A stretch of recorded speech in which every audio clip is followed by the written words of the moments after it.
আজি ৮ মাৰ্চ আন্তৰ্জাতিক নাৰী দিৱস। এই নাৰী দিৱসৰ লগত সংগতি ৰাখি মই টিঙৰ গাঁৱৰ অঞ্চললৈ আহি আছোঁ। এই অঞ্চলত বিশেষ 5গৰাকী মহিলাক আমি গ্ৰন্থ প্ৰদান কৰিম। গ্ৰন্থ পঢ়ক আৰু পঢ়ক কাৰ্যসূচী আমি এনেকৈ ৰূপায়ণ কৰিম।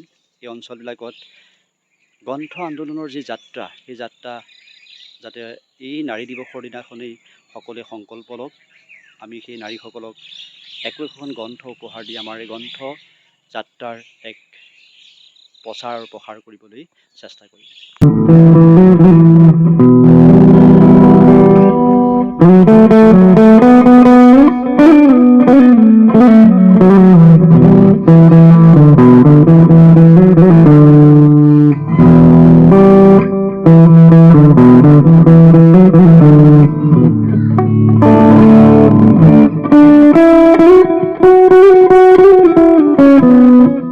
গ্ৰন্থ পঢ়ক আৰু পঢ়ুৱক এটা কাৰ্যসূচী অসমৰ চুকে কাণে কৰি থাকে। আজি আহিছোঁ এই টিঙৰ গাঁৱৰ আপোনালোকৰ এই অঞ্চলত।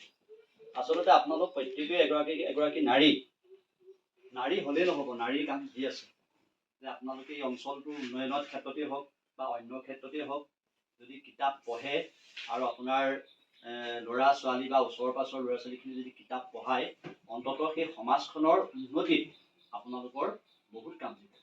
যে আপোনালোকে বহুত নজনা কথা শিকিব। পাঠ্যপুথি নলেজো লাগে, কিন্তু এতিয়া আপোনালোকে পাঠ্যপুথি পঢ়াৰ আপোনালোকৰ কোনো বয়স নাই বা মনো নাযায়। কিন্তু আপোনালোকে এখন উপন্যাস বা এখন আলোচনী বা এখন বাতৰি কাকত আপোনালোকে পঢ়িব পাৰে। তাৰপৰা কি হ'ব, আপোনালোকৰ ল'ৰা ছোৱালীকেইটা উপকৃত হ'ব বা অঞ্চলটো উপকৃত হ'ব।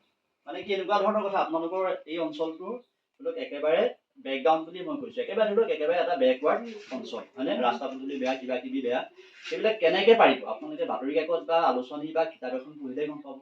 গতিকে এটা কৌশল কেনেকৈ আমি এই অঞ্চলটোৰ উন্নয়নৰ কাৰণে কৌশলটো কেনেকৈ আমি অৱলম্বন কৰিম, গম পালেনে? সেই বস্তুখিনি ক'ত পাব, যে এখন আলোচনী, উপন্যাস, গল্প বা এনেকুৱা ধৰণৰ বিলাক পঢ়িলেহে গম পাব। আমি কি কৰিছোঁ, গ্ৰন্থ পঢ়াৰ এটা আন্দোলন অসমৰ চুকে কোণে কৰি আছোঁ। গতিকে মই আপোনালোকক এখন গ্ৰন্থ দি থৈ যাম, সেইখিনি আপোনালোকেও পঢ়িব, আপোনালোকৰ ল'ৰা ছোৱালীকেইটাক পঢ়িবলৈ দিব, আৰু এই গোটেই অঞ্চলটোৰ যিখিনি আছে প্ৰত্যেকে সন্ধাসন্ধিকে পঢ়িব। গতিকে মই এতিয়া আপোনাক এখন দিছোঁ, পঢ়িব দেই। এইখন পঢ়ক, এইখন আপুনি পঢ়িব, মিলামিলি কৰি পেলাই পঢ়িব মুঠতে, যে একে কিতাপেই নহয়। গতিকে এইখন আপুনি লওক, আপোনালোকৰ গোটেই ল'ৰা ছোৱালীকেইটা আছে সকলোকে খালি পঢ়িবলৈ দিব। গতিকে আমাৰ লক্ষ্য হ'ল কি, অঞ্চলবিলাকত আমি গ্ৰন্থৰ আন্দোলন মানে কিতাপ পঢ়াৰ এটা পৰিৱেশ সৃষ্টি কৰিব লাগে। যে কিতাপ পঢ়িলেহে আমি ভাল মানুহ হ'ব পাৰিম, দেশৰ উন্নতি হ'ব আৰু অঞ্চলটোৰ উন্নতি হ'ব। গতিকে আমাৰ লক্ষ্য হ'ল সেইটো, গম পালেনে? এইখিনিকে আপোনালোকৰ আগত ক'লো।